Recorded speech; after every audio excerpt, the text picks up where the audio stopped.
Before I begin today's class, let me briefly, as I promised that I would do, see if there's any quick questions or comments about anything that we've discussed thus far. If not, then I'd like to point out a couple of things. I'm going to try to finish off the U.S. Case study today, more or less, and try to deal with Venezuelan foreign policy next week. And then leave the final week before our midterm for a basic review of the material that we've covered so far. And that will probably mean that the extra lecture that I was going to either schedule or post online won't be necessary. But we'll see how that progresses as we move forward. I also wanted to very quickly, before I get to pick up where we left off last class, address a question that was sent to me by email by one of your colleagues. Who felt uncomfortable using his own name and asked me about the mention last week of the deep state and whether you would be expected to know other conspiracy theories on the midterm. The suggestion was obviously that I was talking about conspiracy theories and nonsense and so on and so forth. I don't mean to encourage the person that sent the email to identify themselves. Suffice it to say, that the reason that I mentioned the term deep state is in large part because it has become part of vocabulary being used in American political circles these days. On the one hand, by the Trump administration that accuses its opponents of being part of an unaccountable deep state conspiracy against an elected government, trying to bring the elected government down. And on the other hand, the dismissals of such assertions by the opponents of Donald Trump. Let me very briefly talk about the term deep state and the extent to which it applies to our studies of American foreign policy. The term deep state has its origins, I believe, in the writings of an analyst of American foreign policy by the name of Peter Dale Scott.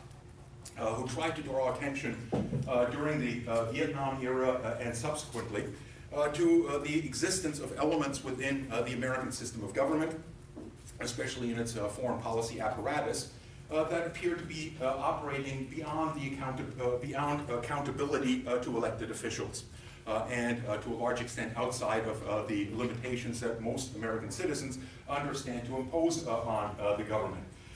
In this regard, he was in particular talking about the intelligence agencies, and in particular the component of the intelligence agencies that I mentioned last class, the Director of Operations, which is now called the National Clandestine Service, that has been involved in parapolitics, or that has been described by various writers like Theodore Sheckley as the third rail of American foreign policy, or the hidden hand of American foreign policy, or something along those lines. The intelligence agencies, in particular the CIA, in this regard has been involved in various activities around the world that clearly were not sanctioned, at least officially, by Congress or by the President. And I mentioned a few things in regard to that. The assassination of several leaders around the world during the Cold War was one aspect of that. The other aspect, and the one that Peter Dale Scott has drawn a great deal of attention to, is the connection between intelligence agencies of the United States and various elements of organized crime in the international arena. In particular, the ties between the Central Intelligence Agencies and various drug cartels. And that has a relatively long history that probably is best to begin in Southeast Asia after the Chinese Revolution. After the Chinese Revolution, most of the opponents of the government of Mao Zedong were pushed into exile. The KMT, the movement led by Chiang Kai-shek, escaped onto the island of Taiwan, and many of its fighters escaped into the jungles of Southeast Asia, Burma, Laos, Cambodia, and so on and so forth. And in its attempts to reverse the Chinese Revolution and to support the opponents, the United States intelligence agencies essentially turned a blind eye to the extent to which these organizations were financing their activities by cultivating poppies and transforming them into heroin and shipping them onto international markets. They may have initially simply turned a blind eye to those operations, but the evidence is fairly clear that the Central Intelligence Agency, and to a certain extent the military, during the Vietnam War became actively involved in that. There is a well-documented front company that was established by and completely owned by the CIA, known as Air America.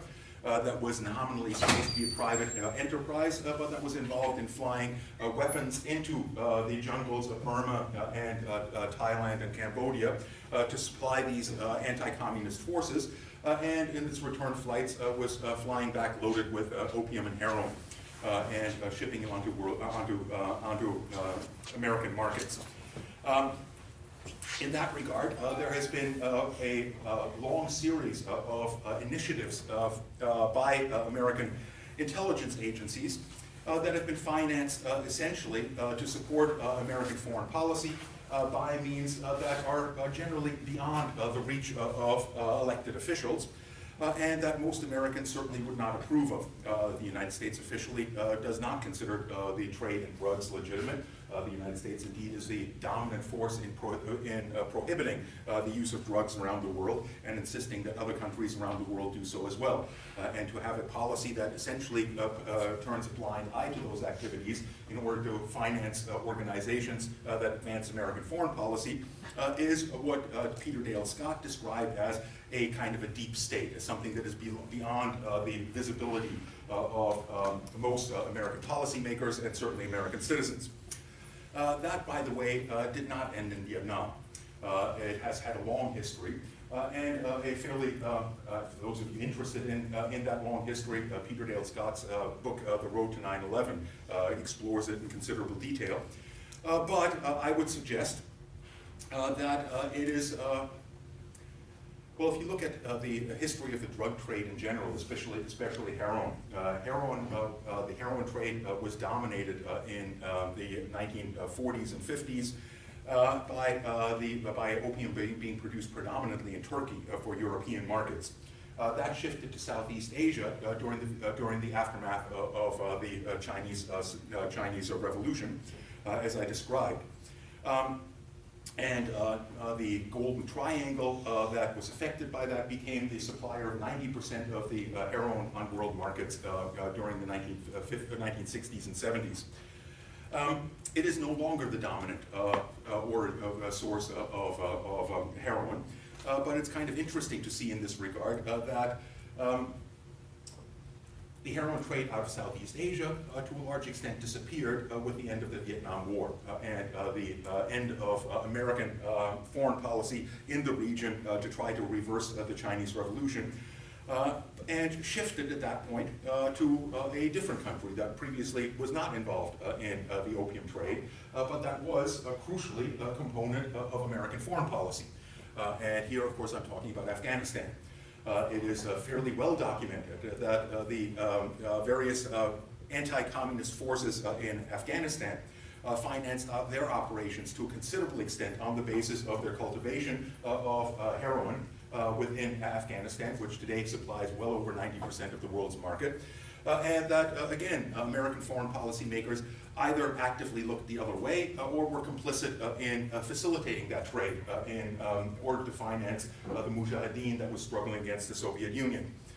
Simultaneous to that, of course, the other major focus of American foreign policy during the 1980s and 1990s was Central America. And it's in that context that the cocaine trade exploded during the 1970s. Cocaine existed prior to that, but was of very little importance and consumed by a very small segment of very wealthy Americans and Europeans, but not a mass consumption item. That changed in the 1980s with the introduction of crack cocaine that allowed for the marketing of cocaine in poor districts of the United States. Something that a journalist in Seattle, I believe it was, by the name of Gary Webb, researched extensively and published an extensive article about, which was subsequently published by the New York Times, by the Washington Post, and so on and so forth. with great resentment. Essentially, Gary Webb had reversed this pattern of news in the United States. Usually, it's the New York Times or the Washington Post that break big stories and then pass them on to the smaller papers in places like Seattle. Not a reporter from a small paper on the West Coast that breaks the story and then hands it to the New York Times. The upshot of that was that he was driven out of his profession and committed suicide a couple of years after the publication of that article. But a few years after that, it turned out that everything that he claimed was completely documented and completely accurate, that the Central Intelligence Agency was indeed involved in creating crack cocaine and marketing it in poor neighborhoods as a means of financing the Contras and various other anti-communist groups within Central America. That's what Peter Dale Scott meant by the deep state, an element within the American government that is clearly beyond the control or accountability of elected officials and operating to a large extent outside of the constitutional constraints that should apply to all components of the American government. That's not how the term deep state is being used in the current context of the Trump administration, which instead is really pointing to what I describe really as bureaucratic resistance. Bureaucratic resistance to the policy changes being pushed through by Donald Trump. And that bureaucratic resistance has been especially pronounced in the State Department, in large part because from the beginning of the Trump administration, Mr. Trump made it absolutely clear that he had little or no use for the notions of diplomacy as traditionally practiced by the State Department, and appointed members or secretaries of state that to a large extent were hostile to the idea of diplomacy and multilateral means of advancing American interests. And refused to appoint most of the other lower-level appointees that he was entitled to make in the State Department, meaning that the State Department has to a large extent languished, that large numbers of permanent employees of the State Department have quit in frustration, and consequently, there's a great deal of resentment within the State Department to the policies of Donald Trump. And it is in that sense no accident that those speaking out against the Trump administration in the current scandal over the Ukraine are primarily out of the State Department. The two officials that spoke yesterday were essentially out of the State Department. And it's also interesting in that regard that at least one of the people testifying in the closed-door sessions that took place beforehand made an open statement in which he said, "Thank goodness for this deep state." And by that he meant essentially not a deep state in the sense of a conspiracy theory, but deep state in the sense of that there is bureaucratic resistance to the policies of the Trump administration, coming from essentially the permanent bureaucrats that are experts in their field and that are certainly much more knowledgeable about international affairs and about American interests and policies than Donald Trump. Donald Trump in this regard is an amateur and rather buffoonish one at that. The one major problem with this, of course, is that it would be one thing if we could describe Donald Trump as a complete buffoon that is taken over in a context where everything was well run by professionals that knew what they were doing and so on and so forth beforehand. But of course that's not the case. American foreign policy since at least 1989 has been a considerable failure, if not a disgrace, in that most of the policy initiatives that the United States has pursued since the end of the Cold War have led to the current quagmire that we find ourselves in, most notably, of course, in the Middle East. In other words, I was not describing a conspiracy theory when making reference to the term deep state. And you will not be responsible for other conspiracy theories in regard to the midterm and in regard to American foreign policy.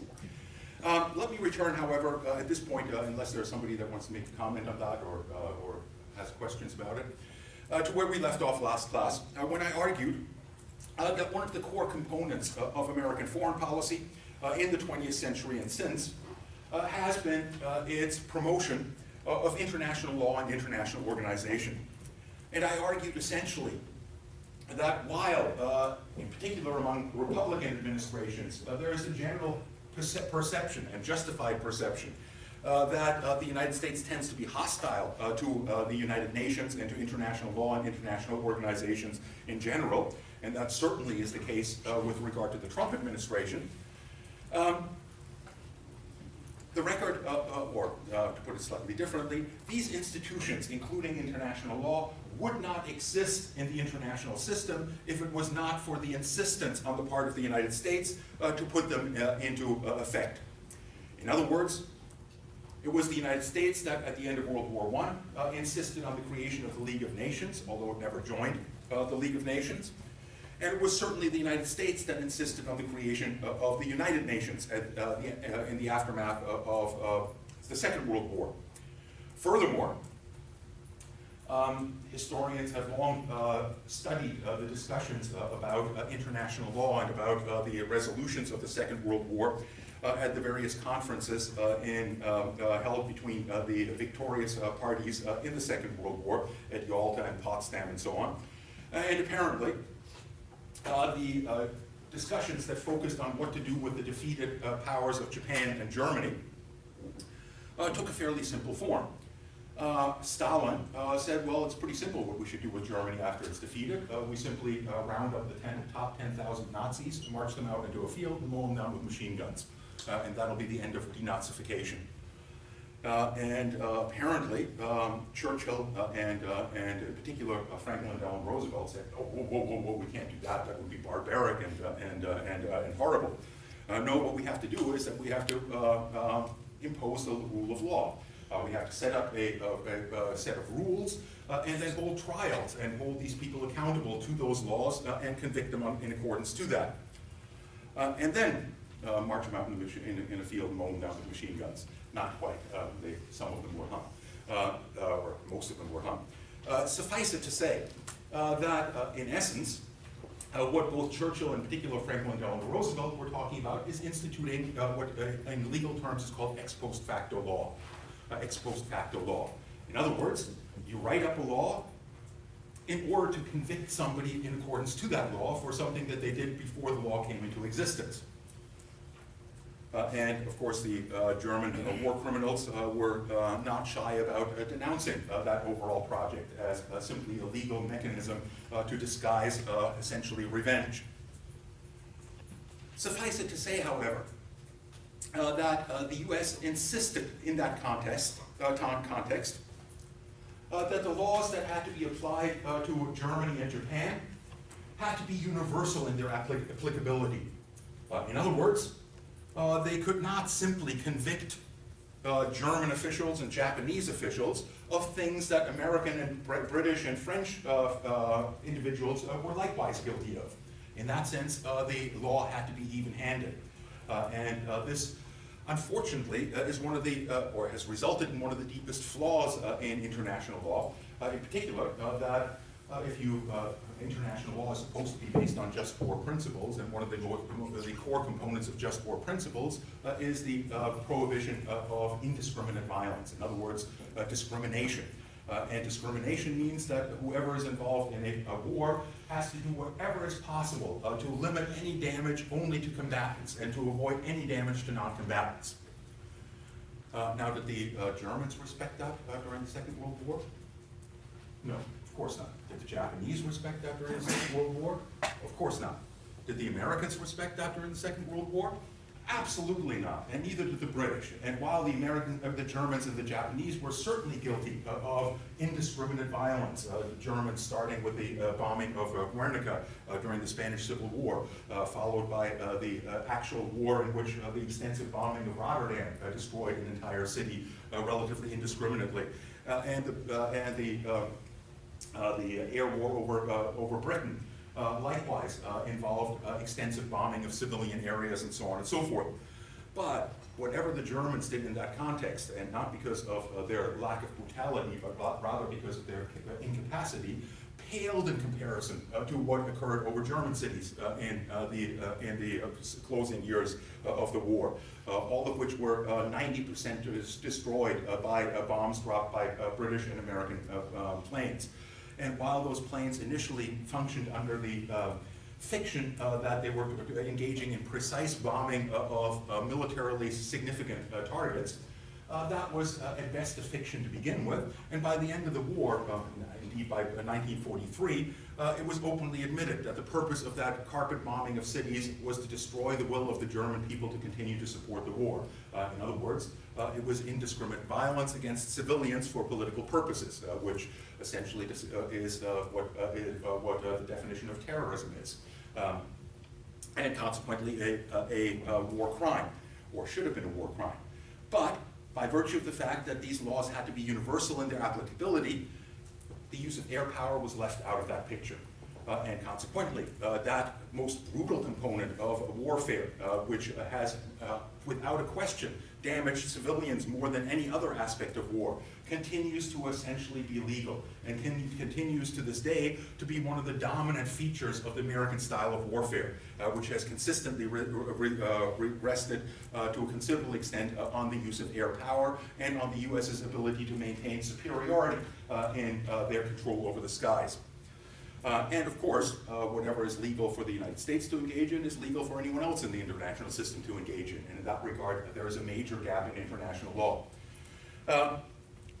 But nonetheless, the insistence that the international law had to be universal in its applicability indicates that the United States was interested and did indeed promote a system of law that could be applied to all states and could constrain all states, and one that presumably could be expanded to include the use of indiscriminate air power and so on subsequently, although that has yet to happen. In that regard, the United States certainly is responsible for the creation of the UN Charter, which is the foundation of international law in the international system today, and for the United Nations itself, not to mention the other Bretton Woods institutions that formed that multilateral order that controlled the international economy since the Second World War. But if that is the case, then it flies in the face of realist perceptions that states, first and foremost, look out for their own interests and look out for or try to protect their position in the international order by whatever means necessary. And that international order is one that is best understood as a system in which the powerful do what they will and the weak suffer what they must. And the United States, in 1945, at the time of the creation of the United Nations, was by far the most powerful country in the international system, which in accordance to that description of the international system could do whatever the hell it wanted on the planet. There was no institution capable of stopping them. So why would the United States submit itself to the United Nations and submit itself to international law in this manner? Are they indeed altruistic? Are they indeed a exceptional country in this regard, acting in ways that no other state would normally act? I would say that that's probably a little premature. One of the things that certainly should be well understood in this regard is that the United States set up these institutions in such a way as to make sure that they never constrain the United States itself. Not only in terms of the international law, that issue of the use of air power, as I pointed out, but also in the sense that the only institution within the United Nations that is able to issue enforceable commands is the Security Council. As I believe I pointed out earlier on, if you think about it for a moment, in a system where the weak, the powerful can do what they will and the weak suffer what they must, who has an interest in joining an international organization to constrain the ability of states that do whatever the heck they want? Well, the small and weak states that have to suffer what they must certainly have every inclination to join, and indeed all of them did without any preconditions. It's the powerful that are in a position to do whatever the heck they want that need to be convinced to join in. And the only way they could be convinced to join in is if they were given guarantees that these institutions would never constrain them in any meaningful way. And for that reason, the Security Council gave the most powerful countries within it a veto over anything that the United Nations is likely to do. including the United States, Great Britain, France, Russia, and China. The United States, in that sense, had veto power over the actions of the UN to make sure that the UN never constrained them in the advance of their own interests. Furthermore, the United States, or the UN Charter, does not preclude countries joining other organizations. And as such, while the UN Charter loudly announces that the purpose of the UN is to end the scourge of war, it did not preclude the idea of alliances, military alliances, such as NATO. And consequently, the United States formed NATO more or less the same time that it formed the United Nations. Furthermore, the United Nations had one other major problem. And this is one that we've talked about a little bit before. One of the most important doctrines in American history was the Monroe Doctrine.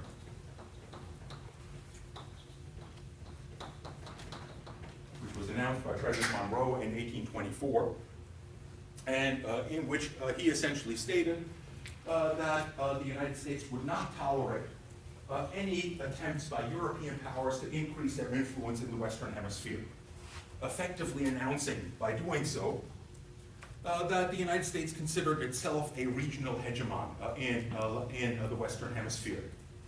Now, in 1824, the United States was not a hegemon in the Western Hemisphere. It was a relatively minor power, and certainly not one that was able to challenge either Britain or France had they really wanted to go into Latin America. The reason that if Britain or France, the only two countries that really had the capacity to expand their influence in the region, did not expand into Latin America, had little or nothing to do with the United States. It had everything to do with the balance of power in Europe. For France to try to expand its influence in Latin America would have required sending a considerable amount of their troops into that area, which would have made them vulnerable to the British, and vice versa. In other words, it's the balance of power in Europe that prevented this. Nonetheless, the Monroe Doctrine has been one of the most consistent features of American foreign policy. It was in 1903 updated, and it became known as the Roosevelt Corollary.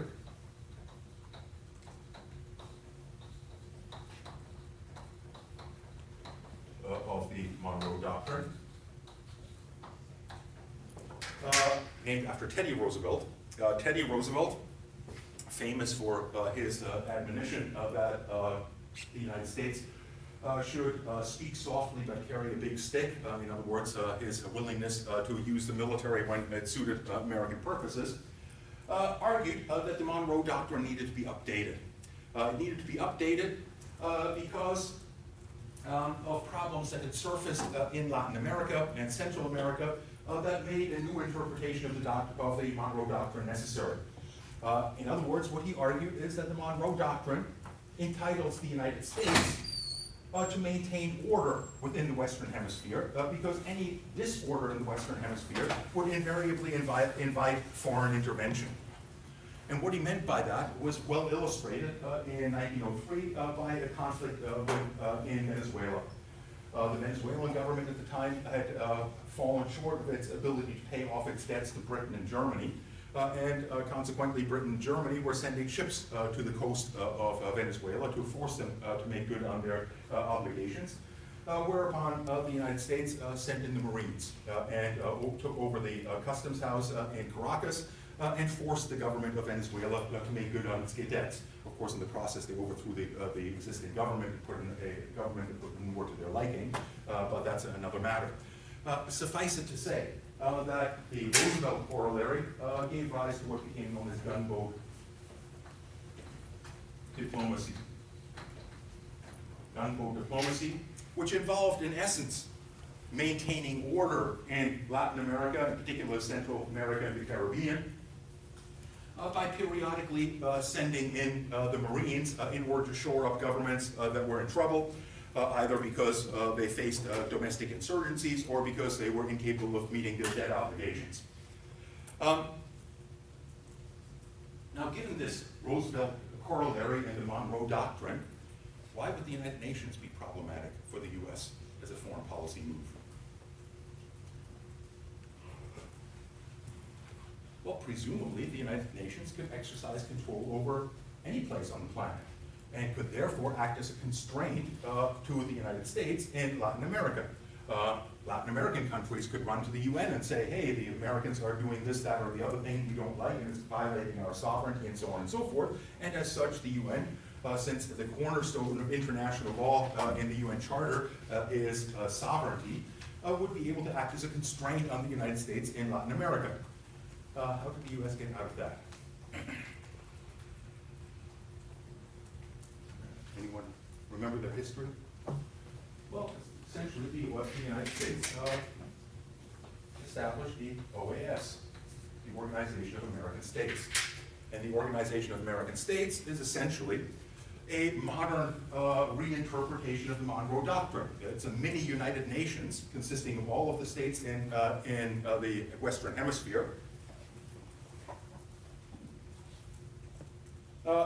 in which essentially the United States was confident, because of its economic power, because of its close connections to the ruling elites of Latin American and Central American states, that it would be able to dominate the OAS in a way that it could not dominate the United Nations, and consequently preserve its status as the regional hegemon in the Western Hemisphere. It's interesting in that regard to see the current crisis in Bolivia. In Bolivia, the recent elections, the recent re-election of Evo Morales was ended with him being pushed into exile in Mexico yesterday, I believe it was. He left the country. Evo Morales had been president of Bolivia, the first elected indigenous president of Bolivia, in a country that is over 85% of indigenous origin, and an enormously popular politician who was part of the pink tide that turned the industries of Bolivia more toward enhancing the well-being of the poorest people, especially the indigenous within Bolivia. And in his last elections, the ones prior to this year, he was elected by 61% of the vote, with 88% of the population turning out. His official term does not end until January 21. And consequently, him having been invited by the armed forces to step down is without a question a military coup. It's an interruption in the constitutional order in Bolivia. How did that come about? In his re-election for a fourth term, something that he was technically originally not allowed to do, there was a term limit, and he held a referendum a couple of years ago to get rid of the term limits, and that referendum was defeated. But then the Supreme Court stepped in and said that term limits were unconstitutional and opened up the door for him to run for a fourth term. The elections in Bolivia are such that if a candidate wins below a 10% margin over their opponents, I believe it's 10%, it has to go into a runoff. And apparently he was just below that margin when, with about 85% of the votes counted, the counting was briefly stopped. And then restarted, and as soon as it was restarted, he was well above that margin, winning in the first round. The OAS essentially said this looks like cheating, and issued a statement saying that this was illegitimate and that he did not win the votes. The Bureau for Economic and Social Research did a more detailed study in which they came to a very different conclusion. The last areas to be counted were those that were most remote from the capital and were overwhelmingly indigenous, and consequently, it's no surprise that he got the vast majority of those votes and that those pushed him over the top. Suffice it to say,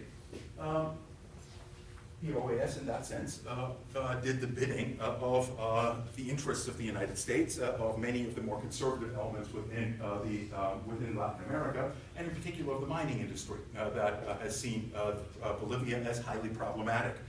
Mr. Morales tripled the size of the Bolivian economy in his period in government. To a large extent, eliminated extreme poverty within the borders of Bolivia. In other words, his presidency was enormously successful. And he did so largely by nationalizing a number of different mines and rearranging the arrangements with the mining companies. Several mining companies sued Bolivia, and he had to pay over $200 billion, I think, to pay off these various mining companies. But all of that is relatively insignificant. The most significant thing in Bolivia currently is lithium. Bolivia controls an estimated 70% of the world's supply of lithium. And lithium is enormously important in batteries.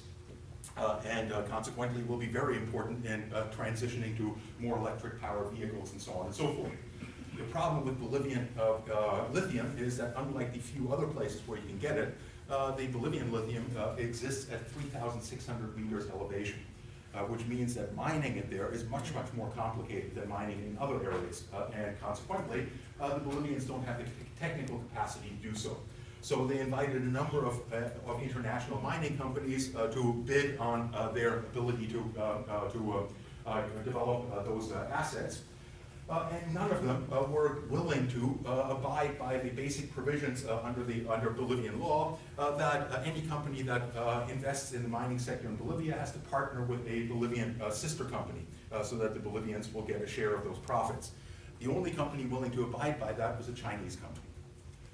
And I probably don't need to tell you much more about why suddenly Evo Morales, who'd been in power for 14 years, became unacceptable in the current context. He waded right into the conflict with China and the United States that Canada neatly avoided by being willing to arrest Meng Wanzhou and essentially toe the American line on China. How did I get onto that? Right, the OAS. The OAS is in that sense an example of, again, a multilateral institution, but one that essentially allows the United States to use it as a foreign policy tool rather than seeing it as a major constraint. That, by the way, for the most part worked out throughout most of the history of the OAS, in large part because Latin America, as we'll discuss in a few more minutes, is largely governed. Latin America as a region is the most inegalitarian region on the planet in terms of its distribution of wealth. And those that are at the very top of the social pyramid in Latin America are almost exclusively of European descent. And those lower down in the social pyramid are overwhelmingly of African, indigenous, or mixed descent. In that sense, the governments in Latin America tend to be under the control of these elites, and these elites are very much oriented toward an export-based economy, exporting their raw materials and importing much of their manufactured goods, and consequently cooperate rather closely with their main trading partner, which has historically always been the United States. In that sense, it was relatively easy for the United States to oust Cuba from the OAS when Cuba's revolution threatened American interests. In essence, the Cuban Revolution threatened the interests of every Latin American elite that saw in Batista their own fate if they were to lose control of their lower classes and so on. But it didn't quite last in that sense to the chagrins of the United States. In the last several meetings of the OAS, the United States has been much more isolated, in particular with regard to Cuba. In the meantime, the OAS has repeatedly voted with regard to the exclusion of Cuba, and all countries within the OAS have voted to re-accept Cuba, with two exceptions. Anyone want to guess what the two exceptions are? Canada and the U.S. Canada and the U.S. So in that sense, the U.S. was somewhat isolated with regard to Cuba. There were a few holdouts with regard to Cuba even earlier. Mexico, for example, never agreed to a blockade of Cuba or to ousting Cuba. And indeed, their ambassador, when I think it was the government of John F. Kennedy first came down on them hard to participate in the blockade of Cuba, said, well, we'd like to participate in that and we're sympathetic with you, but the only problem with that is that in order for us to do that, we would have to announce to the Mexican public that Cuba was a threat to our national security. And the problem with doing that is that 40 million Mexicans would die of laughter. In other words, it just simply wasn't credible. In that sense, Mexico has always been a little bit of an outlier. Suffice it to say, the other area in which the United States has been very much isolated in the OAS is with regard to narcotics. The OAS has, over the last decade, held, I believe, 3 different votes on the legalization of narcotics. and all of the Latin American countries, all of the countries in the OAS, with again 2 exceptions, voted to legalize all narcotics, not just marijuana. And the reason for that is fairly evident. Latin America does not have a drug problem, or at least does not have a drug problem to the extent that North American and European societies do. Drug consumption in Latin American countries is relatively low. However, they suffer from the drug problem that the United States has, in that the most violent aspects of the drug trade take place in countries like Mexico, Colombia, Central America, and so on and so forth, where the drug cartels are better financed than the governments, and consequently can corrupt the governments, can corrupt police officials, can corrupt judges, can corrupt banking institutions, and so on and so forth, all of which makes life rather difficult for Latin Americans. In that regard, the OAS has not always been a completely reliable partner. The point that I'm making is that with regard to international organizations, the United States is perhaps exceptional in that it pushed for the creation of these international organizations, but it was not simply out of altruism, and it was certainly not in contradiction to the basic idea that states look out for their own self-interest first and foremost. While the US did promote the idea of these institutions, they were designed in such a way as to make it virtually impossible for these institutions ever to really constrain the United States in its ability to pursue its interests. Let me turn to the larger picture of American foreign policy in this regard, in trying to summarize American foreign policy. And one way of doing that is that we, earlier on in our discussions of American foreign policy, pointed out some basic perceptions that most Americans have about American foreign policy, and that indeed that are shared by the portrayal of American foreign policy in much of the international mass media, especially in Western countries. And the basic idea there is that the United States is, among other things, benevolent,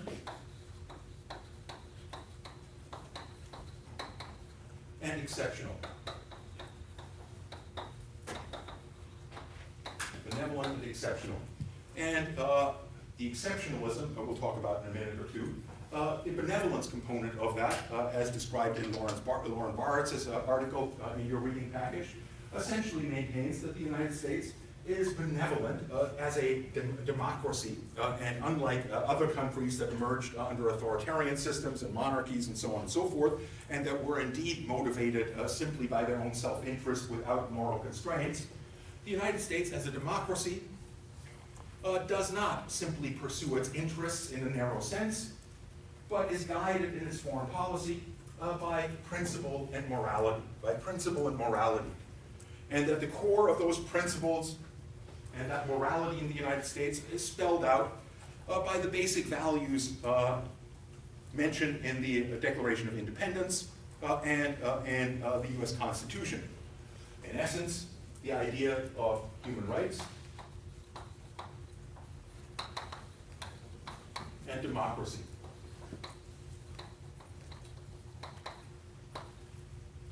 So when the United States acts in foreign affairs, it is not simply to advance its narrow economic or military or strategic interests, but rather to promote democracy and human rights. And it would, in this sense, be a good way of summarizing American foreign policy to try to gauge the extent to which this description of American foreign policy is accurate. By the way, as again Lauren Baritz argues with regard to exceptionalism, there are a number of different interpretations of exceptionalism, and the term has been used in describing American foreign policy in a number of different ways. Lauren Baritz refers to it as describing American technological superiority, or as he puts it, American know-how. In other words, that the United States, because of its skills and its abilities, again, developed in a democratic system with respect for human rights, it would be able to succeed in places where other states have failed, where other societies have failed. So the fact that the French were driven out of Vietnam was not a lesson for the Americans. The French, who fought so poorly and surrendered so readily, of course would fail in a place like Vietnam.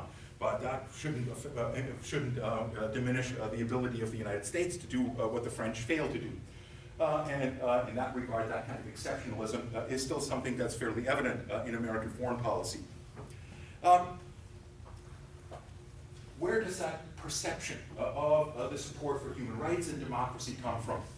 In the broadest strokes of describing American foreign policy, in the way that most American citizens understand the foreign policies of their government, it emanates from the fact that the United States was the first country to emerge as a democracy, and from the major conflicts in which the United States was involved in the 20th century, which can be easily understood as a confrontation with authoritarian systems of government, and in which the United States promoted a democracy.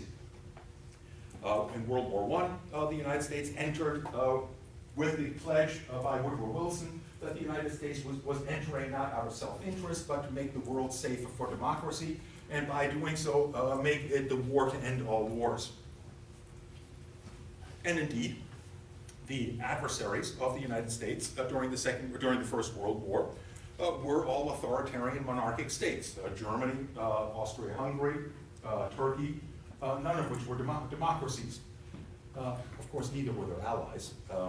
Britain, prior to World War I, was certainly not a democracy in the sense that we would expect today. It was still very much under the control of narrow elites, and the same goes for several of the other allies fighting against Germany in that context.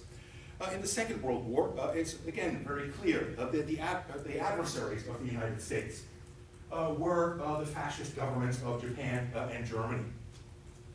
And indeed, in those conflicts in Europe, the United States did insist on the creation of democracy and respect for human rights, and criticized those governments, especially during the Second World War, the fascist governments of Japan and Germany, for their horrendous human rights records, and rather justifiably.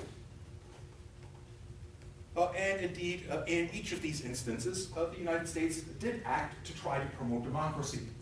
So, for example, when Germany offered to surrender or sued for peace at the end of the First World War, the response on the part of the United States was that they would not accept peace with the United States unless, with Germany, unless Germany converted to democracy. In other words, a prerequisite for accepting an armistice was the resignation of the Kaiser and a conversion of Germany to democracy. This is something that we'll look at in more detail when we look at German foreign policy next term. Suffice it to say that Germany was converted to a democracy, more or less as a condition of its surrender, a democracy that ultimately failed. In the aftermath of the Second World War, likewise, the United States insisted on the creation of democratic institutions in the defeated countries of Germany and Japan, and was a crucial player in the establishment of the constitutions that continue to govern both the countries of Germany and Japan, both of which are essentially democratic constitutions.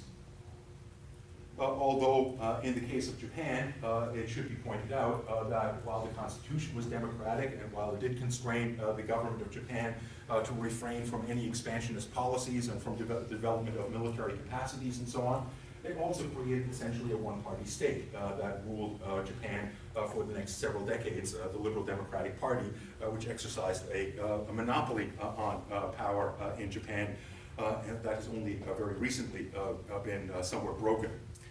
In that regard, the United States certainly looks as though it is a promoter of democracy, and in fighting against the Japanese and, the Germans in Europe, certainly they came to the defense of what by that point were democracies. France was under the Third Republic, a democratic system of government, and after the Second World War, after the First World War, there were important institutional changes introduced in Britain that to a considerable extent democratized Britain as well. So in that sense, in the broad strokes of American foreign policy, those that most Americans are well aware of, the idea that the United States promotes human rights and democracy seems to be fairly self-evident. That is also certainly the official policy or the official position of the United States with regard to the Cold War. In the Cold War, again, the United States confronted a highly authoritarian system in the Soviet Union and somewhat later in China and in their satellite countries, none of which could be described as democratic in the liberal tradition of Western democracies. And ultimately, upon the failure of the Soviet system, the United States did try to introduce various forms of democratic reforms, although they have not been particularly successful in consolidating a democratic style of government in the Soviet Union or in Russia. From that point of view, therefore, certainly the United States does look like a champion of human rights and democracy in the broadest strokes of their foreign policies. And those are the aspects of American foreign policy that most Americans are well aware of, and also the aspects of American foreign policy that loom largest in the perceptions of most of its neighbors and allies in Europe and North America, including Canada. The picture, however, I would argue is a little bit more complicated. If we expand our view slightly and look not just to the policies that the United States has with respect to the countries of Western Europe and East Asia, but look instead to the policies that the United States has adopted with regard to the global South. And in order to do so, one of the things that we have to understand is that the global, or what we refer to today as the global South, which at various other points has been called the developing countries or the third world, these countries in the international system all have one thing in common that allows us to put them into a single category. Anyone know what that one thing is? That unites countries as completely different as Cambodia and Gambia? They're all poor, absolutely. Yes, that is, although not everyone within those countries is poor, but yes, there is. There are very few democracies in those countries. Democracies have not been stable and consolidated in those countries, so with some minor exceptions. But there's one historical thing that unites the experience of all these countries more meaningfully than any. Corrupt government? Corrupt governments certainly also, but I'm looking for something else. Were they all colonies of the? They were all colonies of European powers. They were all at one point or another colonized by European powers, including, of course, the United States. But the United States broke its relationship with Britain relatively early on in that colonial process.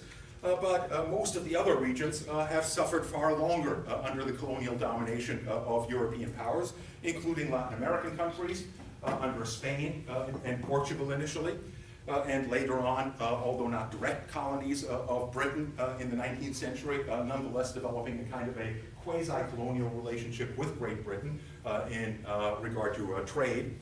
And subsequently a quasi-colonial relationship with the United States as the U.S. became the dominant trading partner with Latin America.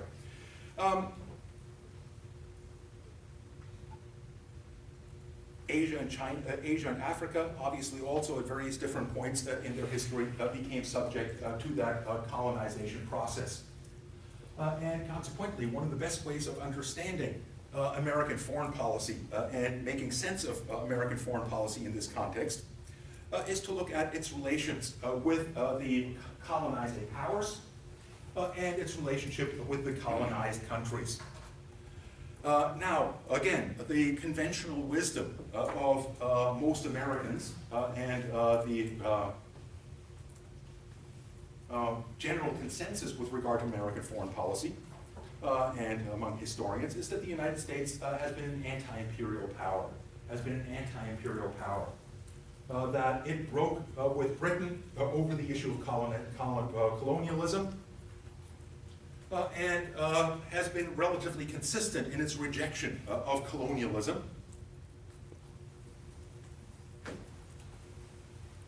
And a promoter of the independence of countries in the global South. To a certain extent, there is some truth to that. But in order to understand the American perspective in this regard, it is first of all important to understand American history in and of itself. The United States began its history essentially as a colony of Great Britain and shared all of the same characteristics that other colonies shared. In other words, Their primary economic activity was exporting their raw materials, cotton, sugar, wood, and so on and so forth.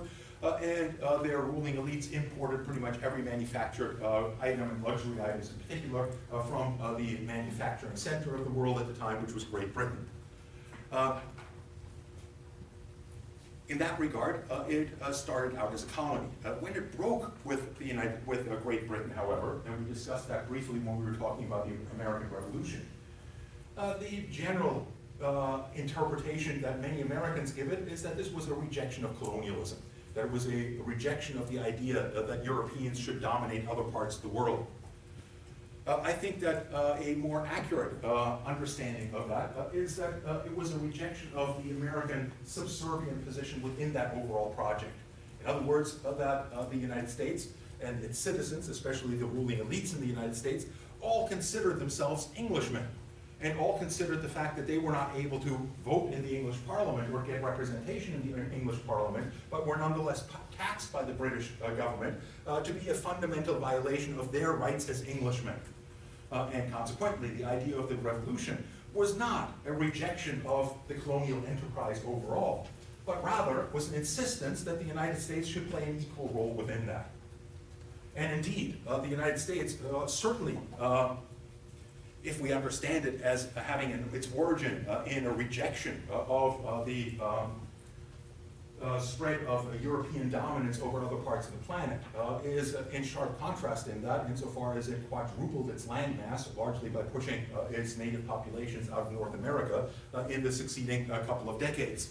In that regard, the United States was very much always an expansionist country, and in essence, was frustrated with Great Britain, not because it was not part of that overall project, but in large part because Britain constrained it in its ability to expand further.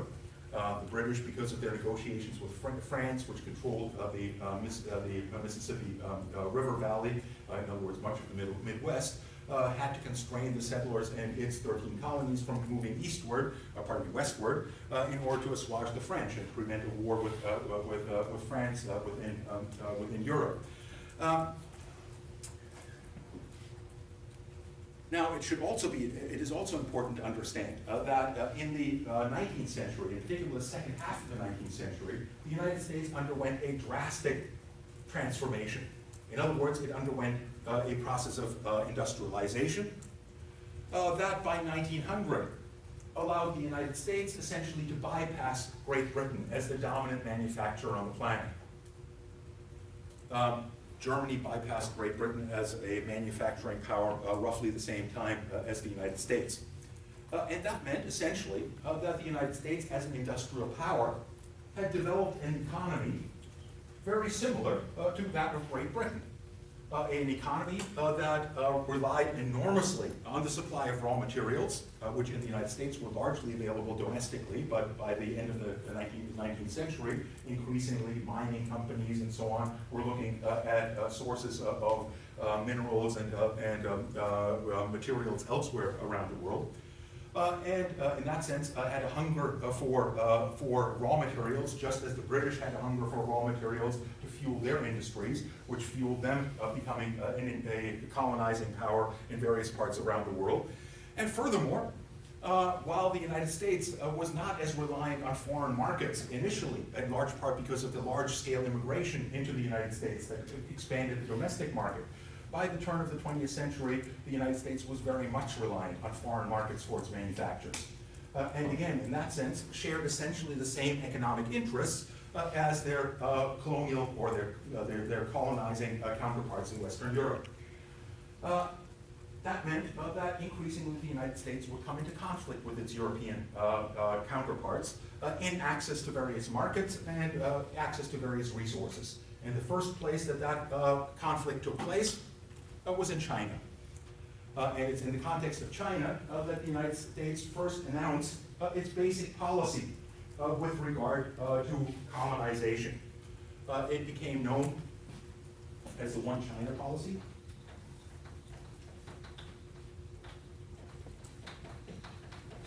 Or alternatively, the Open Door policy.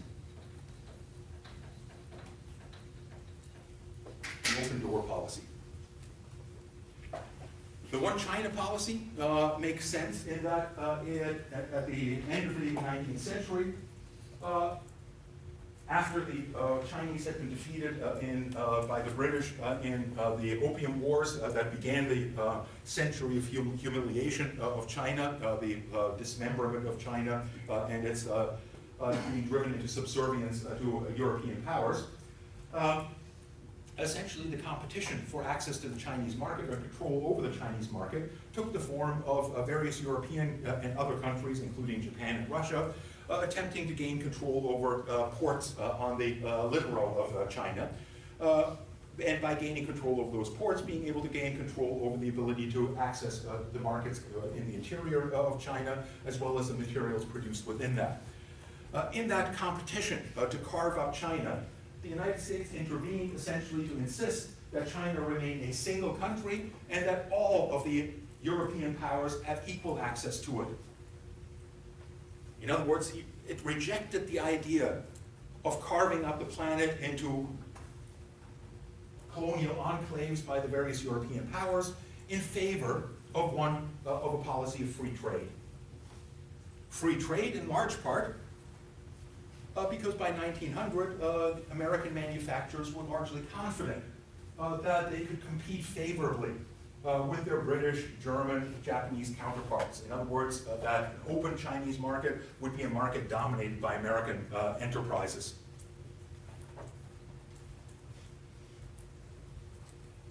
This preference for open doors had its historical origins in the slowly transformed relationship between the United States and Latin America. Latin America, since 1823, was consisted largely independent countries, no longer controlled by Spain. And in that context, the Monroe Doctrine prevented other European countries from colonizing those regions. But what emerged in that context was a kind of a neo-colonial relationship in which, well, to understand that, we have to a certain extent understand why the Latin American countries wanted independence to begin with. Anyone know why the Latin American countries insisted on independence? Well, the reason is relatively easy to understand. The Spanish controlled Latin America, and they insisted that all trade with Latin America has to take place through their ports. So insofar as the Latin American countries were importing things from other regions of the world, they had to go through Spanish ports and then could be taxed by the Spanish and sent on from there to Latin America. And insofar as Latin American countries sold their goods on foreign markets, they had to be shipped to Spain first and then transferred from there to their eventual markets. And again, that allowed the Spanish to tax those goods. The markets for the exports of Latin America by the 19th century were overwhelmingly Britain. And the manufacturers being imported by Latin American countries were overwhelmingly British. Spain never developed as a manufacturing power. And that meant that the elites in Latin America became well aware that they were being shortchanged. In other words, that this relationship with Spain, in which Spain continuously collected part of the profits that otherwise would go to them, impoverished them, and that they would be much better off if they could break the ties with Spain and trade directly with Great Britain. And thus Great Britain essentially became a kind of a neo-colonial power over Latin America, as long as Great Britain was the workshop of the world, the largest market for raw materials and the biggest producer of manufacturers. By 1900, that relationship had changed, and the United States had largely bypassed Great Britain as the largest exporter to Latin America and as the largest market for Latin American exports. In that regard, the United States very quickly realized that a open door kind of a policy that got rid of the old vestiges of national colonies was in its best interest. And as such, the United States has consistently, starting in World War I, advocated for the dissolution of colonial empires, to a large extent on the perception that the disassembly of the colonial empires controlled by European powers would allow the United States to expand its business interests in those regions of the world in a way that ultimately benefited it. As such, the United States in the 19th century became the main promoter of free trade, something that previously was the role played by Great Britain in the 19th century when it was the biggest manufacturer and therefore the biggest beneficiary of free trade. And it's interesting that as China is eclipsing the United States as the biggest manufacturer, China is now the biggest promoter of global free trade. And the United States is very quickly trying to backpedal away from that. Now it's in that context that I think it begins to make sense to look at American foreign policy and the extent to which it promotes human rights and democracy in regions of the third world. In regions of the third world, the promotion of democracy and human rights arguably comes at the expense of American economic interests. And consequently, it helps to ask, does the United States, when push come to shove, promote its economic interests, or does it promote its principles and morality? If it promotes its economic interests, it's no different than other countries in the international system that realists have always described as being first and foremost and exclusively focused on increasing their power, regardless of moral or principled implications of that. One of the best places to look at this question is in the region of the world where the United States has had the greatest leeway and the greatest influence. And that, without a doubt, is the region in which the United States claims to exercise hegemony. In other words, in the Western Hemisphere. If the United States indeed promoted democracy on a regular and consistent basis, the Western Hemisphere should be a region of democracy and respect for human rights. Is it? And has the United States always played a role in pushing Latin American countries into that direction? The answer is not as simple as you might think. In essence, the United States during the 19th century looked at Latin America largely through a racial lens. In other words, the elites in the United States, to a large extent, looked at Latin America as being infertile ground for the development of republican forms of government or democracy. The reason for that is in part racism, that the vast majority of the populations of Latin American countries were non-European. And in that sense, the Americans shared that same racism that was implicit in the white man's burden and the way that the British saw their colonial role and so on and so forth.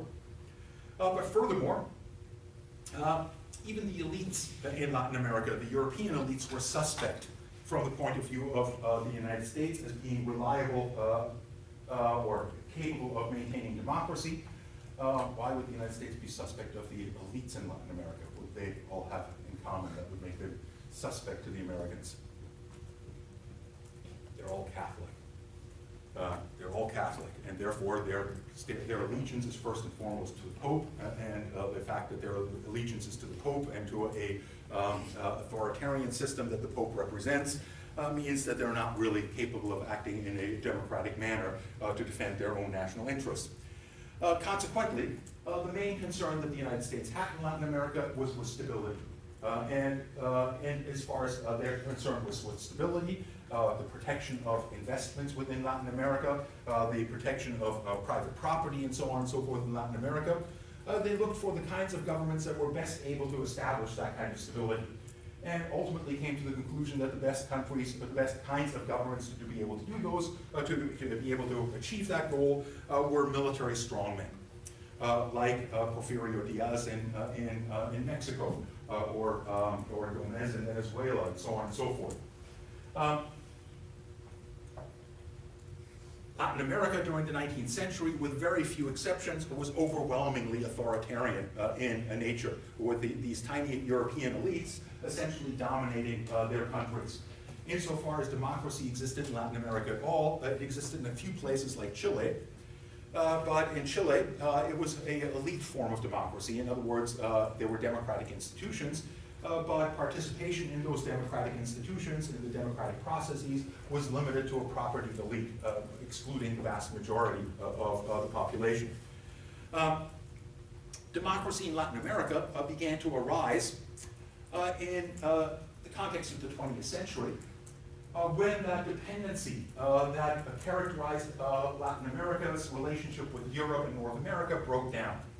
It broke down on 2 occasions, once during World War I, fairly briefly, and during World War I, Latin American countries, because of the severing of international trade during that time, had to become self-sufficient and therefore had to develop at least some capacity to manufacture goods themselves. But given that this crisis was relatively short-lived, it didn't make much of an impact. But the crisis that emerged in the 1930s and persisted through the Second World War transformed a number of those countries in Latin America in relatively drastic ways. Essentially, during that 20-year period, countries like Argentina, Chile, Brazil, and so on, all developed manufacturing capacities to become more self-sufficient, to supply their own goods, and in the process transformed the nature of their social organizations. Whereas prior to the 1930s and 40s, Latin America consisted of a landed elite of a very small percentage of the population, overwhelmingly European, and a vast underclass, primarily of peasants or mine workers.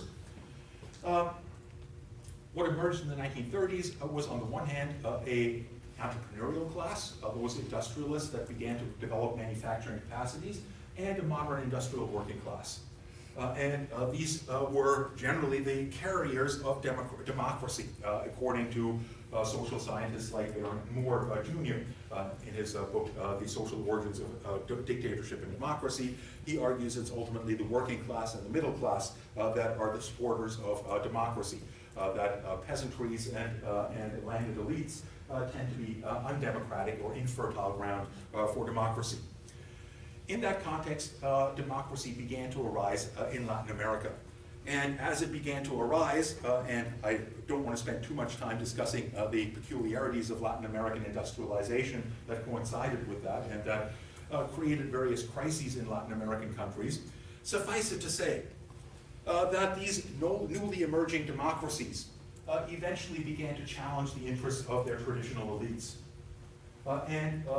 In that context, threatened the relationship between the United States and these Latin American countries that rested on the ability of these traditional elites to export and to continue to purchase American goods.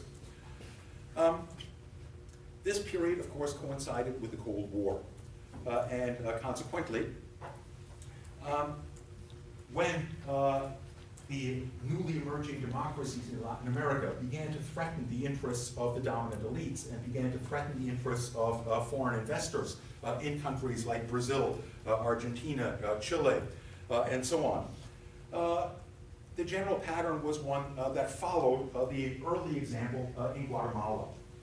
We talked briefly about Guatemala last class, I believe, in which, again, one of the first democracies in the region, produced a reformist government that tried to redistribute wealth downward to landless peasants, wealth that was largely controlled by an American company. And under those circumstances, the United States very quickly acted to undermine democracy in Guatemala, and to empower the old elites in the form of the military to regain control over Guatemala, which launched Guatemala into a series of civil wars that lasted well into the 1990s, and in which close to a third of its population has perished. The same basic pattern emerged in a number of other countries. In Brazil, a military coup took place in 1964, when the Goulart government, a reformist left-leaning government, again, challenged the interests of some of the dominant elites, as well as some of the corporations functioning in Brazil that were partially or totally owned by American companies. The traditional elites within Brazil were challenged, and the traditional elites are in Latin America, on the one hand, tend to control most of the land in Latin America. That remains the case in places like Brazil, Colombia, and so on and so forth, but they also tend to control the military. And in that sense, while there is little evidence that the United States actively plotted a coup against the Goulart government, they were certainly aware that there were elements within Brazil themselves, the traditional landed elites that wanted Goulart gone, and that these traditional elites controlled the top echelons of the military, and consequently were able to launch a military coup against the government of Goulart, which launched Brazil into a period from 1964 until 1990, when it converted back to a democratic system of government. One that, by the way, the current president of Brazil views that period of military government as a model to be emulated, and has promised to bring the kind of authoritarian methods that were used to treat opponents, which meant essentially disappearing them, back into Brazilian politics, which is certainly something rather worrisome.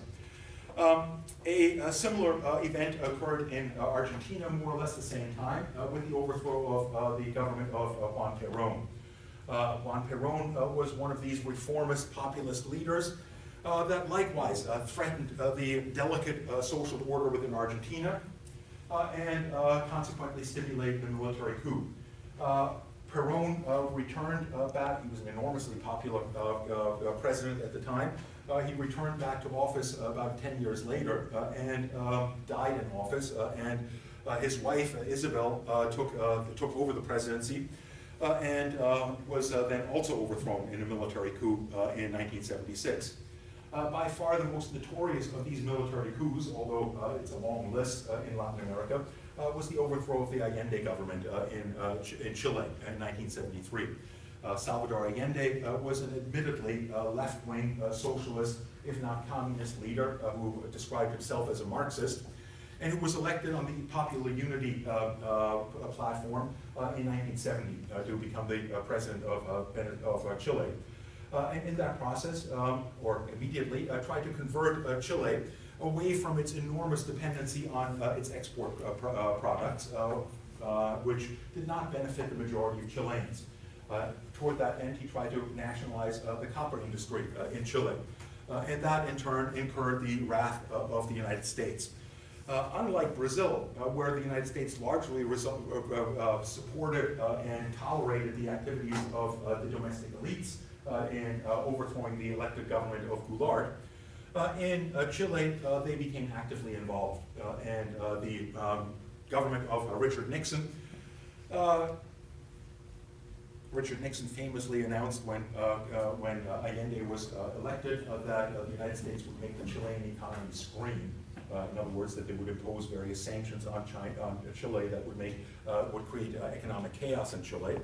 And Henry Kissinger famously announced that he would not stand idly by while a country in the Western Hemisphere goes communist due to the idiocy of its own people, and a truly democratic sentiment. Suffice it to say that in that instance, they actively promoted a coup in Chile. And the main problem in Chile was that Chile had a fairly long democratic tradition. And that long democratic tradition that went all the way back to those restricted democracies in Latin America, in Chile in the 19th century, meant that the military was not inclined toward abandoning its professionalism, and its professionalism referred to its role as protecting the constitutional order, and consequently wasn't willing to stage a coup. The commander of the Chilean forces, a fellow by the name of General Rene Schneider, completely rejected the idea of the military intervening. And consequently, Rene Schneider was assassinated by the Central Intelligence Agency, which allowed Augusto Pinochet to rise to the top of the Chilean military. And Augusto Pinochet was known as somebody more than willing to take that step, and he did so with great enthusiasm. Augusto Pinochet was also influential insofar as that he recognized that wave of authoritarianism that swept across Latin America, from Paraguay to Bolivia to Peru to Chile and so on, all as a series of coups overthrew reformist governments in Latin America, in coordinating the activities of these authoritarian governments in going after their adversaries. This was an operation that became known as Operation Condor, and its most notorious enterprise. It assassinated numerous leftist leaders that had escaped into exile in neighboring countries and so on, but became notorious when a car bomb exploded in downtown Washington, D.C. That killed the former Chilean ambassador and his aide, who was an American citizen, a fellow by the name of Ronnie Moffett.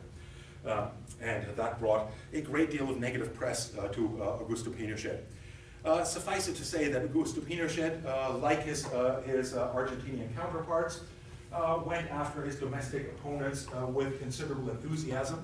It is estimated that roughly 30,000 people were disappeared or killed in the aftermath of that coup in 1973.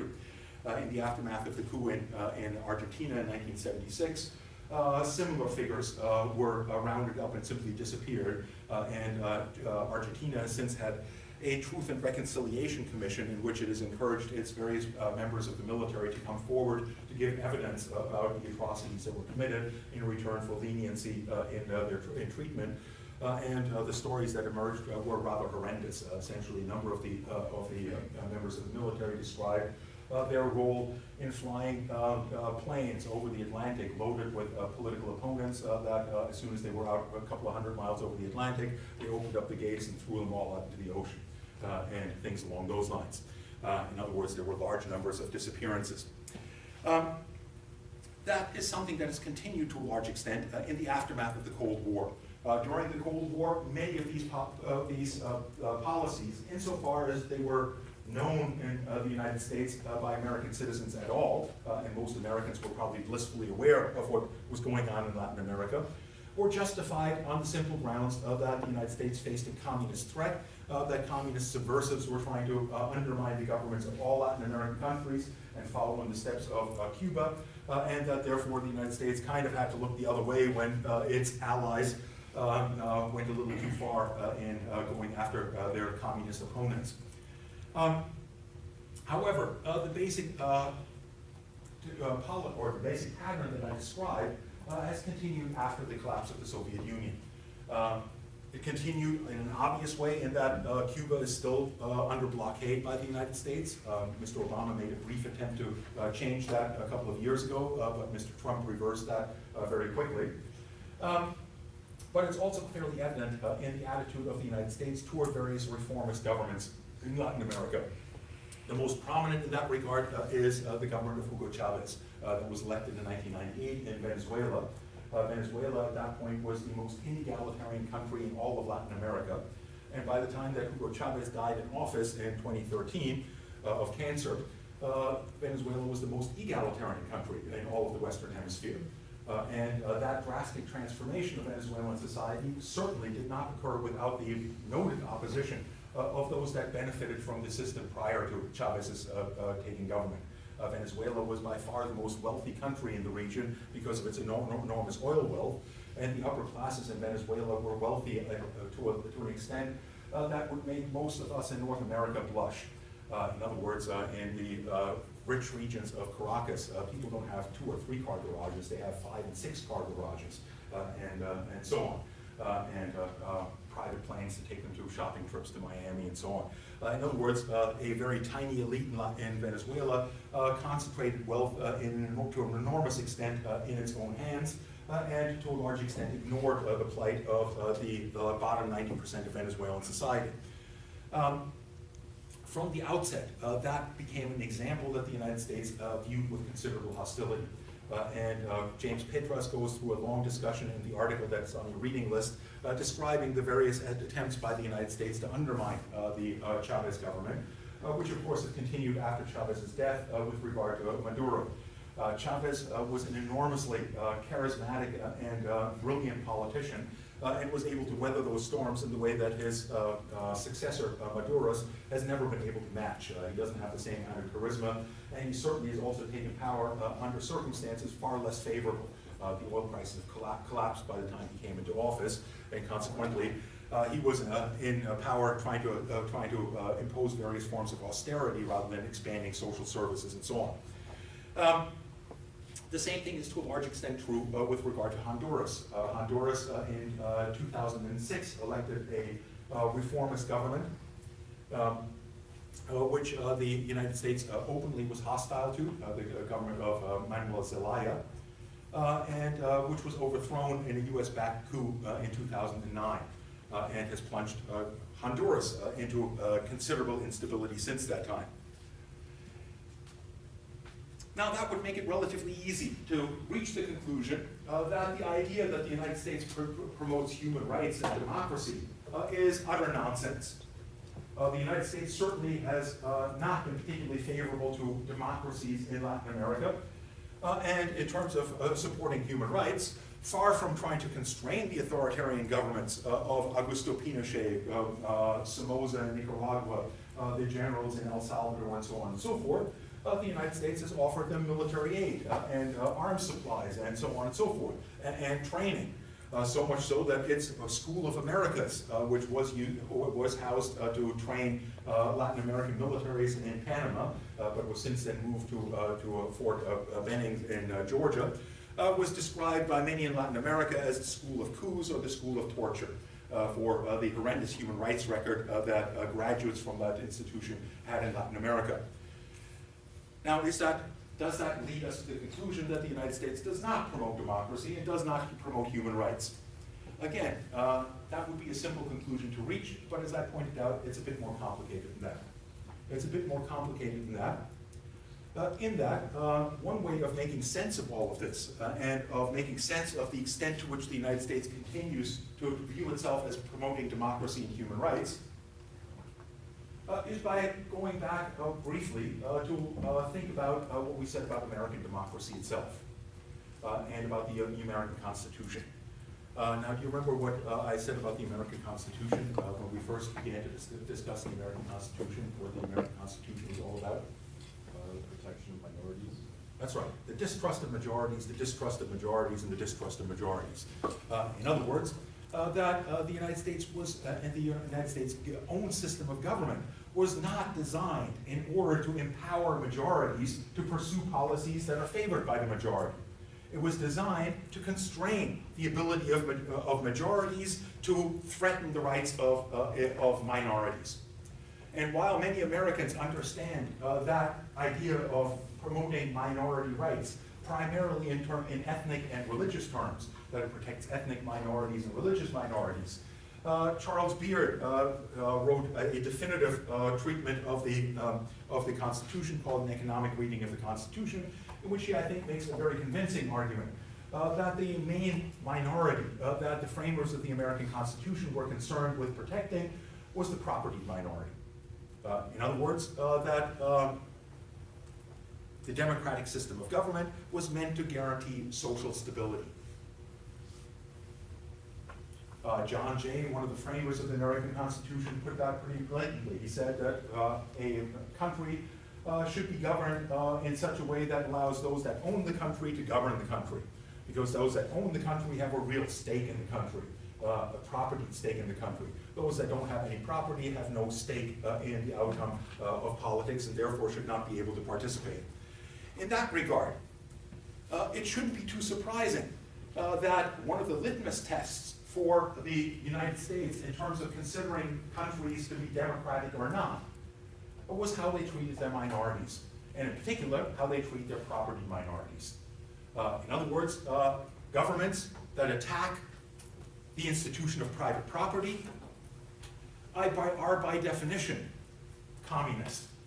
And that was the basic litmus test during the Cold War, and has to a large extent prevailed.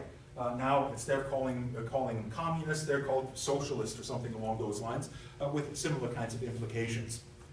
And consequently, insofar as democratic governments in Latin America have tried to deal with the social problems of Latin American countries, most notably poverty, by redistributing wealth, they've attacked private property, and by doing so have become illegitimate, have violated the fundamental right to under liberal understandings of politics that John Locke described as that the fundamental role of governments is to protect life, liberty, and property. Of course, the United States, in its Declaration of Independence, changed that slightly to say that it's life, liberty, and the pursuit of happiness.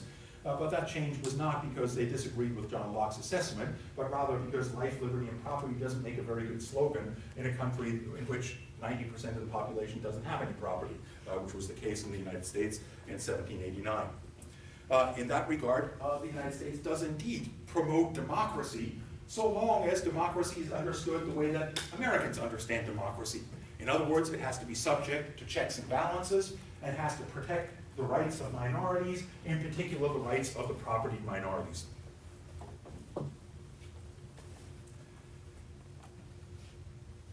Now, the United States has, of course, had a very long history of involvement in Latin America. It has, without question, become the dominant power in the Western hemispheres in the 20th century. A position that is somewhat challenged currently by the fact that about 10 years ago, it was estimated that the United States had been bypassed in Latin America as the dominant trading partner by China. Again, that shouldn't be too surprising. China is the main manufacturer on the planet, and therefore the main market for raw materials, and for things like steel, copper, and so on and so forth. That rise of China as a dominant trading partner gave Latin American countries a greater leeway from the United States, and consequently, I would argue to a considerable extent explains the tide, or the pink tide that emerged in Latin America, starting with the election of Hugo Chavez, followed by the election of reformist governments in countries like Chile, Argentina, Brazil, and so on and so forth. In that context, the United States has been fairly consistent in trying to slowly undermine these regimes. Initially, they were distracted by the war on terror and their focus on Central America during the first decade of the current century. But since the assumption of power by Barack Obama, the United States has been very active, once again, in restoring its position in Latin America as the dominant power. I would argue that the overthrow of Evo Morales is very much part of that overall picture. The United States may not have been actively involved in encouraging the generals in Bolivia to show Evo Morales the door, but they're certainly more than willing to take advantage of it. And it is absolutely certain that the mining companies that were heavily invested in Bolivia are certainly cheering this. It's also certainly no coincidence that the day after the coup in Bolivia, the stocks of Tesla went through the roof. Tesla being one of the dominant companies exploring electric vehicles, and therefore being very heavily dependent on developing lithium as a source of battery power. In other regions of the developing world, the impact of American foreign policy has been less long-lived and less of a dominant force. But certainly since the Cold War, the United States has emerged as a dominant player in almost all corners of the globe, starting with the Middle East. The United States had little or no involvement in the Middle East prior to the Second World War. And indeed, European colonialism did not play a dominant role in the Middle East until the collapse of the Ottoman Empire at the end of the First World War. Thereafter, the British and the French became the dominant forces in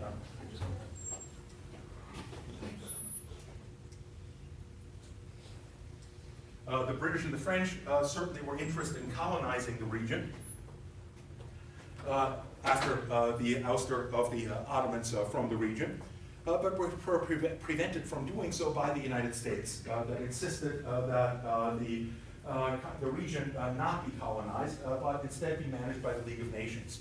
The League of Nations, therefore, was given a mandate to manage the Middle East, and the League of Nations then authorized Britain and France to administer that mandate.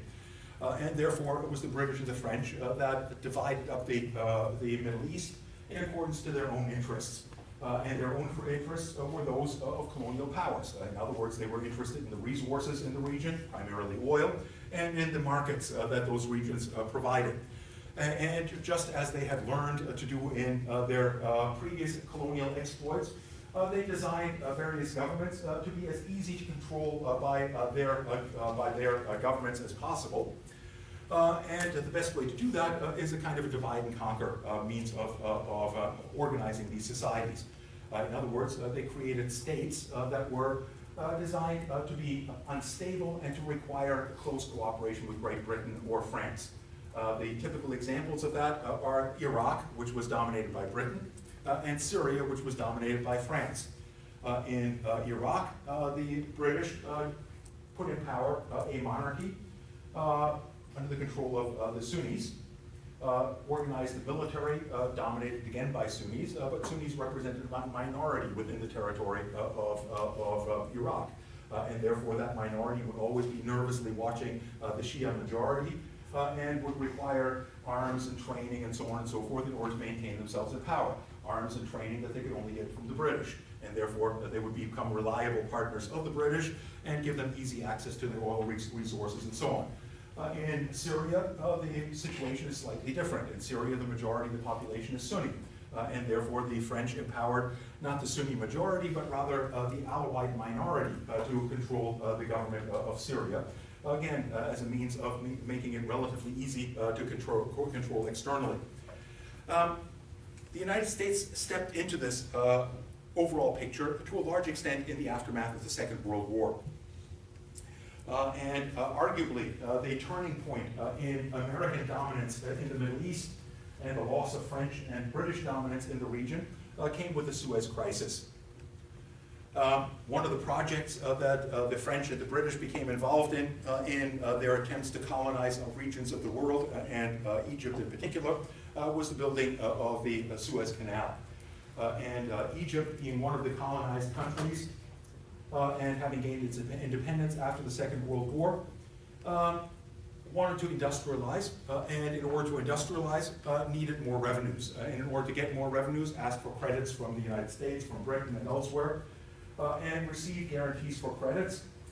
But then Abdel Nasser, who was one of the founders of the non-aligned movement, accepted the credits for building dams and so on and so forth from the United States, but turned to Czechoslovakia to buy arms for the military. And the United States essentially thought that this was a means of playing the two superpowers off against each other, which they found unacceptable, and therefore cut off their guarantees of loans to the Egyptian government to fund the Aswad Dam, the Aswad Dam being the important step toward electrifying the Egyptian economy and therefore being able to industrialize and so on. In response to that, Abdel Nasser decided, well, he has to get the revenue from somewhere, and the only place to get the revenue would have been the canal, and therefore he seized the canal, which runs through Egyptian territory. The British and the French were completely pissed off at this and decided to collaborate in reversing this, and essentially collaborate with Israel to invade Egypt in 1958 to overthrow Abdel Nasser and to retake the canal zone. They did so without consulting the Americans, and apparently President Eisenhower was furious at this, essentially arguing that this would drive the Egyptians right into the arms of the Soviets, and therefore imposed a embargo on the British banks and on the French banks, essentially creating a run on their currencies and forcing them to back down, and forcing the Israeli government likewise to back down and to reestablish Egyptian sovereignty. Basically, historians have argued that this was the kind of turning point at which the British and the French, to a large extent, lost their influence in the region to the United States, which from that point became the dominant power. And that in the context of the Middle East, essentially followed a similar kind of a pattern as what we noted in regard to Latin America.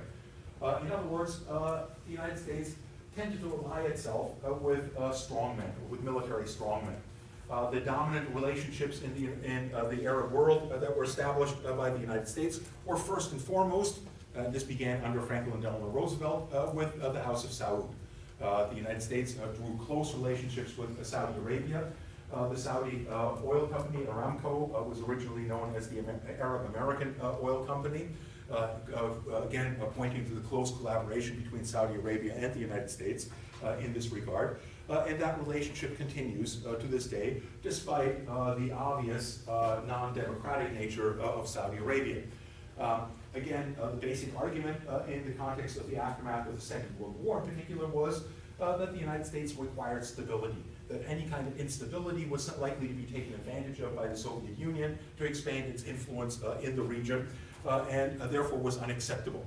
And while the Americans might not like the sheikhs in Riyadh or the authoritarians in the other Gulf states, they had no choice but to guarantee their access to the oil resources, which were crucial to defending the West in the context of the Cold War.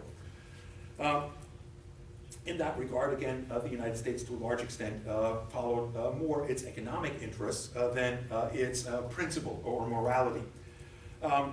It's, again, somewhat more complicated than one might think, insofar as it's not altogether easy to discern what was the real motivation and what was the pretext for the policies.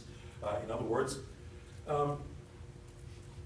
anti-communism and promoting economic interests, the economic interests of the United States almost always led into the same direction and drew the United States into hostility with the same governments or to support similar governments. That overall pattern of the alliance of the United States with countries or with governments capable of maintaining order and maintaining stability has prevailed in the relationship of the United States to countries around the world in other regions as well.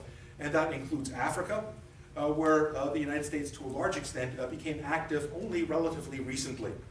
Africa was overwhelmingly colonized by European powers, and in particular the French still play a dominant role, especially in the northern regions of Africa, where most of the countries in the region still use the African franc, a currency that is controlled by France, as their official currencies, which allows the French to continue to play a quasi-colonial role within countries like Mali, Chad, and so on and so forth. The United States has become involved in Africa most recently, primarily in the form of military expansion into the region. But again, during the Cold War, the United States did the same thing in Africa that it did in other regions of the world, primarily focusing on the Cold War and on maintaining Western control over African countries. And that was no easy task. It was no easy task simply by virtue of the fact that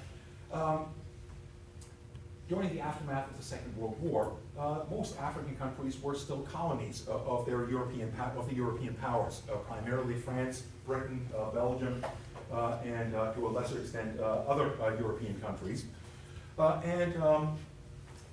All of them had developed anti-colonial movements that had close connections to other anti-colonial movements like the African National Congress, like the Indian National Congress. But all of these independence movements had one thing in common. And that is that the Soviet Union viewed itself as a fundamentally anti-imperial state, and consequently saw its role as liberating the developed countries of the world from the colonial domination of Western powers. In other words, the Soviet Union trained and supplied all of the resistance movements to colonialism in Africa. And consequently, insofar as governments faltered in Africa, they were almost always likely to expand Soviet influence. It's for that reason that the United States stuck to the bitter end with the South African government under its apartheid system. The perception was that the alternative was the African National Congress. The African National Congress has close ties to the South African Communist Party, which in turn is sponsored by the Soviet Union. That is also well illustrated by Mozambique. Mozambique gained its independence in 1976 and produced an independence flag. Anyone know what's on the flag of the country of Mozambique? A rifle and a sword kind of thing? A rifle and a sword, but not just any rifle, an AK-47. The AK-47 is the symbol of African independence insofar as the Soviet Union actively supported independence movements by encouraging the manufacture of AK-47s all over the planet. The AK-47 was never patented, in large part because the Soviets wanted to encourage countries to copy the design and to manufacture it as a weapon of revolutionaries. Suffice it to say, in that context, the United States faced a somewhat uphill battle in maintaining these countries within the Western alliance system. And that put them into very close alignment with South Africa. That viewed most of these countries that gained their independence and that brought to power pro-Soviet governments, like the government in Angola, like Mozambique, like Zimbabwe, with deep hostility, and consequently launched civil wars against them. It's in that context that we can also understand, to a certain extent, the downfall of one of the other African leaders more recently. And here I'm referring to Muammar Gaddafi in Libya. Muammar Gaddafi was inspired to a large extent by the example of Abdel Nasser. He was himself a colonel in the Libyan military, and like his counterparts in Egypt, the military officials became frustrated with the traditional elites, the monarchy in both Libya and Egypt, which were closely collaborating with the colonial powers of Western Europe. And consequently, Abdel Nasser overthrew the monarchy in Egypt, and Gaddafi overthrew the monarchy in Libya, and instituted within Libya a fairly blatantly authoritarian military government under his control, which lasted from 1968, when he seized control, until he was ousted in 2014. Was it 2014? I think it was 2014. Why? Well, apparently, the main crime that Libya had committed, despite the fact that Libya, which had long supported the Palestinians and therefore incurred the wrath of Israel, the wrath of the United States because of its support for Palestinian terrorism, and including the bombing of the Lockerbie, Scotland plane, and so on and so forth, attempted to make nice with the United States in the context of the war on terror. He was a secular leader. He was not a particularly religious person, again, like Nasser, and consequently agreed to cooperate in the war on terror because he viewed jihadists as enemies of his own government, just as the United States viewed jihadist movements as enemies to the United States. In order to do so, he surrendered his nuclear weapons program and consequently left himself without a real deterrent. In return for which he got guarantees from the Bush administration that they would cooperate with him. But at the same time, he also still had considerable ambitions for Libya's role within Africa. Apparently, he was on the verge of introducing an African dinar backed by his own gold reserves that had been built up by his oil exports over the previous decades. And this was a fundamental challenge to the status quo within Africa. In essence, it challenged the ability of the French to maintain the French franc. It was openly announced as an alternative to the French franc, to a means of allowing countries like Mali to escape from the control of the French over their economies. And I would argue that this was to a large extent the reason why his regime became unacceptable and why he was ultimately overthrown. It is now well past my welcome in this room, unfortunately, and I apologize for having overstayed my welcome, but I didn't want to get as far as I could in this regard. So let me briefly see if there's anyone that has any questions on the somewhat bizarre assumption that you still want more from me, which probably is not the case. Well, thanks for your attention. I apologize for taking too long, and we'll see you all next week when we will try to get around to some discussion of foreign policy in Venezuela.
Well, the Alberta government has a, I don't know how much is left in that, I think they're probably kind of exhausted. It's like $20 billion. It's Yeah. really meager. But it was building up for a while considerably. I think that in order for Canada to establish that, there would have to be some drastic negotiations of federalism.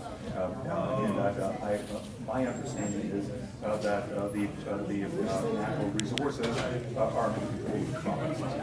And that creates a problem. If it was